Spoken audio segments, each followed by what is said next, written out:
മദ്യപാന സംഘത്തെ ചോദ്യം ചെയ്തതിന് തിരുവനന്തപുരത്തെ ഡിവൈഎഫ്ഐ നേതാവിന് കുത്തേറ്റു. കുമാരപുരം യൂണിറ്റിലെ പ്രവീണാണ് കുത്തേറ്റത്. എസ് ശ്രീകാന്ത് വിവരങ്ങളുമായി ചേർന്നു. ശ്രീകാന്ത്, എന്താണ് സംഭവം? ഇത് ദീർഘനാളായി ഈ സംഘവുമായി ഈ നേതാവ് ഏറ്റുമുട്ടൽ പാതയിലായിരുന്നു എന്ന് പറഞ്ഞാൽ അവരെ ചോദ്യം ചെയ്യലും ശാസിക്കലും ഒക്കെ ഉണ്ടായിരുന്നോ?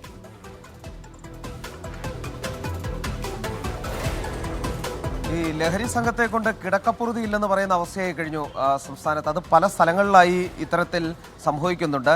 ഇതിനെതിരെ എതിർപ്പുമായി രംഗത്തിറങ്ങുന്ന രാഷ്ട്രീയ പ്രവർത്തകരെ പോലും കൈകാര്യം ചെയ്യുന്ന അവസ്ഥയാണ് നിലവിലുള്ളത്. തിരുവനന്തപുരത്ത് ഡിവൈഎഫ്ഐ നേതാവിനാണ് കുത്തേറ്റിട്ടുള്ളത്. കുമാരപുരം യൂണിറ്റിലെ പ്രവീൺ എന്ന പ്രവർത്തകനാണ് കുത്തേറ്റത്. ഇന്നലെ രാത്രിയാണ് സംഭവമുണ്ടായത്. മദ്യപാന സംഘത്തെ ചോദ്യം ചെയ്തപ്പോഴാണ് ആക്രമിക്കപ്പെട്ടത് എന്നുള്ളതാണ് ഇപ്പോൾ കിട്ടുന്ന വിവരം. സംഘത്തിലുണ്ടായിരുന്ന ആളുകൾ എല്ലാവരും കൂടെ ചേർന്ന് വളഞ്ഞിട്ട് ആക്രമിച്ചു എന്നുള്ളതാണ് മനസ്സിലാകുന്നതും. സംഭവത്തിൽ പോലീസ് ഒരാളെ കസ്റ്റഡിയിലെടുത്തിട്ടുണ്ട്.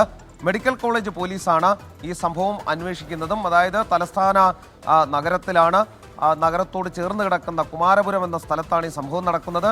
ഡിവൈഎഫ്ഐയുടെ സജീവ പ്രവർത്തകൻ കൂടിയാണ്.